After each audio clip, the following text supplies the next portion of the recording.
What's up, guys? I wanted to just do this quick video.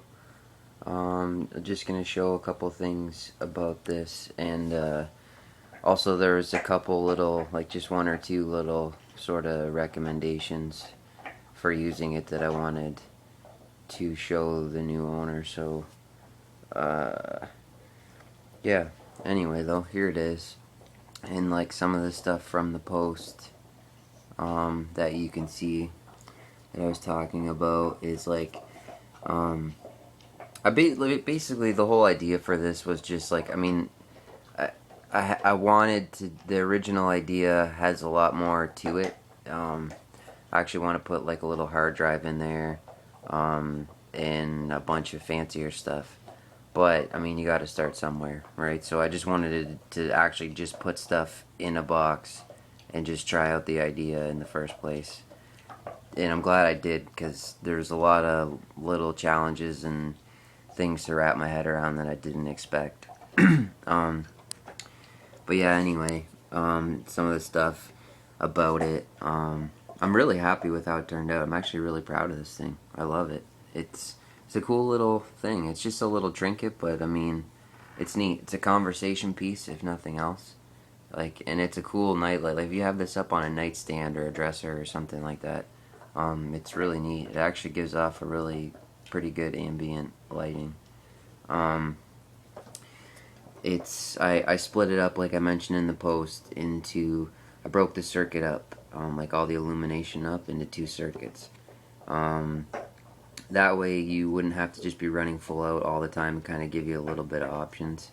So the main illuminated switch just runs out to the bobbleheads. And so when this is on,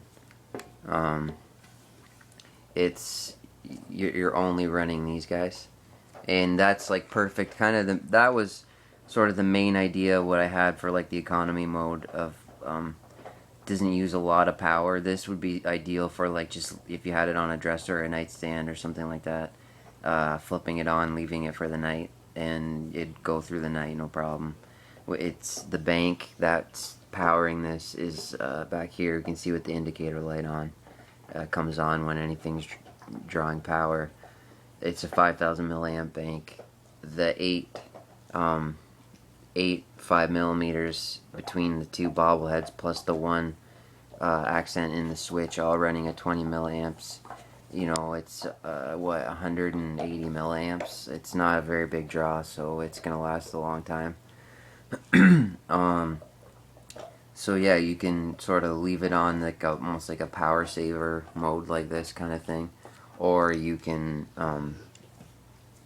click the red button, and then you get all the accent lighting that I put in the actual box itself. I'm just gonna kill it just to show you a couple things about it. It's because this camera isn't the greatest; it gets a glare really easy. I engraved a couple little plaques. In the future, like when I get to doing nicer ones, like this whole thing, I should mention, because I did it in the post, is just sort of like, it was like a test, right? It was like a proof of concept. I engraved a couple little plaques. If I was going to be doing this for like a nicer one that I'd sort of, you know, like, I would probably farm that out. I would get some nice little plaques engraved or something, but in the meantime I need all the practice at everything I can get, as you can see. I'm not very good at engraving. I'm really happy with how a lot of this turned out. Like I had so many pictures in the post as it was. I didn't want to just flood it completely, but all these little sort of housings for the LEDs and everything, it actually takes a long time to cut and shape all these little damn things. Like, probably, it took longer than even, I've done this before, I've been practicing up to this, I'm like, it takes quite a while. Especially just because a lot of it is like, just cleaning, shaping all these little bezels. I don't know if you can see the shape, but they really do help throw the light, actually, where you want it. And especially if you strategically put them, like you can see how with Luke there, see how they're lined up under the saber with one sort of casting light mainly up on him, and same here with Obi-Wan. They're kind of lined up underneath his saber, and then one over here just to throw some more light on him, so that the effect obviously is that it really looks like their lightsabers come on, which is really cool. Like, it turned out really well. I'm glad that that actually worked out. I had tried it on some other ones on my workbench and stuff, but wasn't exactly sure how it was gonna go.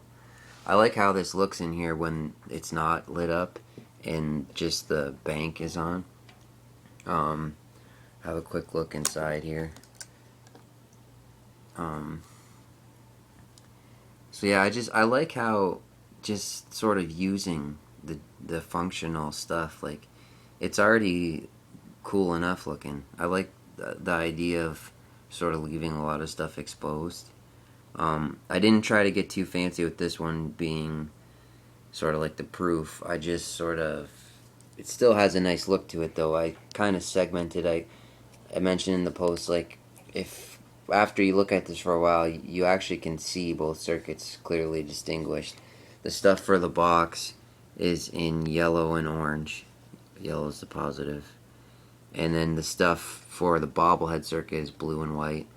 And not also on top of that, in this, with this camera it'd be hard to see, but everything for the box is sucked right down to the floor in there, whereas everything for the bobbleheads is up on risers, so it actually floats up above it. So there's two layers of circuit in there, and when you look down in, like, you actually see the yellow one underneath with the blue one floating on top. It just doesn't turn out well in this camera. Over here, here's where the actual inputs go in, and there's the charge cable, which is run over to a port in the back. I'll show you. It's one of the things I had to mention in this video. Is a couple of things just about charging, basically. But yeah, the charge cable runs out to the port so that when you plug it in, you're charging the bank.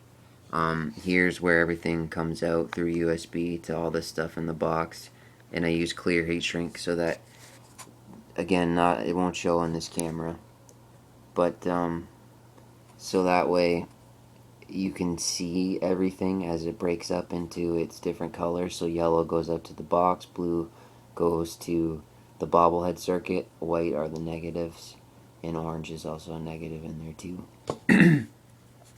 And then it's kind of neat to just follow everything out. Like, I built this thing, and when I look at it sometimes I'm still like, ooh, where does that go? And I'm like following it around even though I already know. I'm curious how this is going to turn out, this the detailing in here, and here what I use as a skin for these braces, and over here to cover the seam where this doweling joins the box. It's all heavily glued underneath here, and then what I did was I used hot glue along the top seam that came back along, and this is like a tape, like just a Star Wars tape. And so I put the tape down, and I took a heat gun and I heated this up like big time, and then I kept pushing this tape down in and like pressing it, working it along into the groove.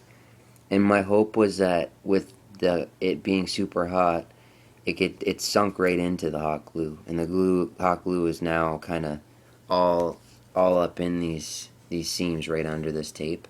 So I'm hoping that that sort of holds this tape nicely to the box over time, as opposed to if you just put a piece of tape in there, eventually it would start to curl and come off.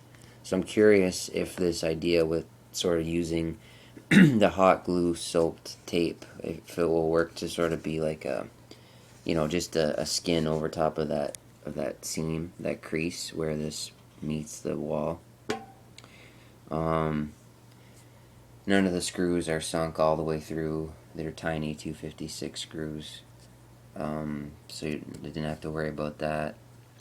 I like a lot of things. I like the different tones of metal. This is like nickel plated. This is the like chrome, sort of for the switch. This is brass, fake gold plated. It looks nice all together.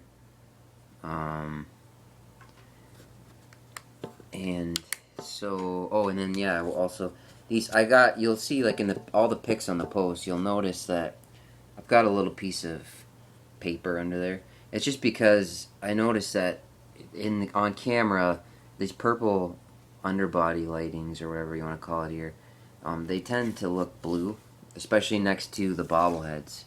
And when they're on the glass, well, actually here in daylight, they're barely even reflecting through. It's maybe because I just cleaned the glass so it's so clear, and I got a black carpet underneath. I'm not sure. It wasn't that bad last night when I was taking the pictures with on the bare glass. It actually, into the naked eye, it's quite visible. Like there's it's weird because when I'm looking outside of the camera here, all this is like a nice purple glow right here, and it's really purple. See how here it looks blue? It's not. It's like purple. It's odd how that goes on camera. Um, but yeah, so I just had that piece of paper there, just so that way it sort of on camera last night, it was allowing those to actually show a little bit more as purple. It kept them from turning so blue. When I just had it sitting on the glass, I found that they were really, really looking blue next to those guys. So I just kind of stuck that under there. That's all that's about. But yeah, one of the main things here I want to show you is I'm just gonna come around to the back here. Well, it's better. You can get a view of it here. This is a really, really brightly lit room. And you can see it's still actually pretty dramatic. I'm really happy with how it turned out. It's quite cool. But, okay, so here's where you charge it, where you plug it in. This is all like heavily epoxied in and it's tight fit, so you don't have to worry about that. I put a JST here just so it's, it's easy to sort of, if you want to move this stuff around, you don't want it all connected. So it's more for storage or moving it. I tried to strike a good balance here between sort of, I wanted enough, let me reposition.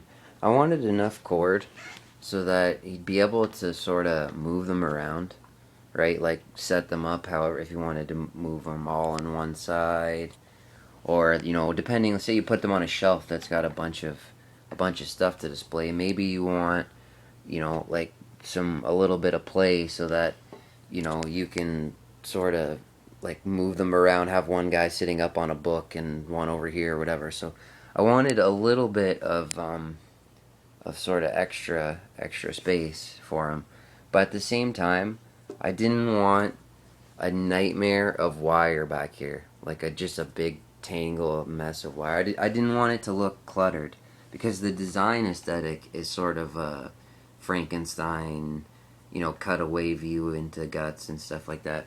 So I wanted to try hard to sort of maintain a sort of a clean look despite that, because I think that's what's going to make that Frankenstein aesthetic actually look good, is the fact that even though everything is still, like, I really did take a lot of time, sanded all the edges, like tried to keep everything sort of crisp looking, to counter that, so that it still had like an appealing look to it, even though it was like a Frankenstein thing. But yeah, here's what I wanted to say about the charging. It comes with a charge cable. I'm giving them the cable for it. It's all just rigged up, right? Like I just kind of rigged up that port into the wall there. But let me get this cable out here. So yeah, it comes with the cable, the little AC adapter, and then the cable that you plug in there. And this is all the right specs for that. It's the same, the input's the same as the output, 1 amp basically, and 5 volts. So it's easy enough. But yeah, so he's got this, you plug it in, charge it. But to charge it, what I was going to say is, you'll notice that the bank has an indicator light there, right? The same banks I've been using for a lot of stuff. So when it's drawing power, the light is on. So the one sort of the main guideline that I want to say about charging, was pretty much the only thing there is to this, is that when you go to charge it, you don't want to be running it, in my opinion. It's just because the way this bank, they're not the most high-end banks. These are just like cheap banks, and I'm not so sure about the protection circuit in there. It's definitely there. When this thing gets too low, it cuts out. When you charge it and it gets full, it cuts out. It does have a reliable protection circuit, but there's still a lot of gray area for me on how some of this stuff works, and I've noticed some peculiar stuff about it. And in my opinion, I would just have everything simple and clear cut. Make sure that you got everything off before you charge it. The status indicator light is really handy for that, because you see I've just killed everything. It's still lit. It delays about not even a minute. We'll just keep watching this here. There you go. So when that light goes off, you know everything is there's no draw coming from there. So now you can charge it. So that's the only thing I was gonna say is, you've got it running or whatever. When you go to charge it, just shut everything off and just wait for that light to go out before you plug in the cable. When you do, this light that's blue here, well, you're going to wait for it to go, you plug it in, it will light up again red. And it will stay lit red. It's like a really orangish red. And then when it's done charging, once it's full, that red light will go out. And that's how you know you're done charging. The charge should last quite a while if you're just using the baubles. It should last quite a while, because like you'll notice on my workbench there, do you see all those bobbleheads? I don't even remember if there's batteries in these or not. Let's find out. Oh, there is. So those guys there's what, 1, 2, 3, 4, 5, 6, 7, 8 of them, and some of those guys have 4 each, and they're just running on 2 like lightsaber batteries, like the Trustfire 14500s, and those things will almost last through a night if they're fresh. Well, I shouldn't say one of my nights, so that's pretty short actually. But I mean, when I wake up in the morning, they're still on. So there's a lot more draw on that circuit there than there is on just these bobbleheads. Now, different story when it comes to this. Then it's closer to the same, or probably more here. But anyway, the point is that if that lasts pretty good, this year lasts awesome. The battery life shouldn't be an issue. I mean, if you're running it like this, and yeah, if it's just left on for hours, you'll get a long time out of it still, actually. I'm kind of surprised. I haven't had a lot of time to test it. I hope I still have another day or so before he picks it up, to sort of play around with that, get an idea of the battery life and whatever. But yeah, that's about the only other thing really that needs to be said about it. I just wanted to make sure he knew sort of not to charge it while it's drawing power. Just watch for the light to go out, plug it in there, there's the cable, and maybe the first couple times you charge it, run it right down to nothing, and what you approximate as nothing. I mean, if you got everything fully lit and you've run the bank too low, it'll all just shut off. And then what you'd want to do is, if the power will die, just make sure your switches are pressed back into because they would be on, right? Like this would be out and lit up. And then if the bank ran out, everything would die. At which point your switch would still be out like this, but the light wouldn't be on, right? So just make sure you go ahead and press the switch back into the off position, because when you go to charge it, you just don't want anything drawing power. It's not gonna like blow it up or wreck it instantly or anything, but I don't know. I'm still working out what's best for these banks. But yeah, anyway, there you have it. There's the first revealed holocron experiment, but it's actually number 2.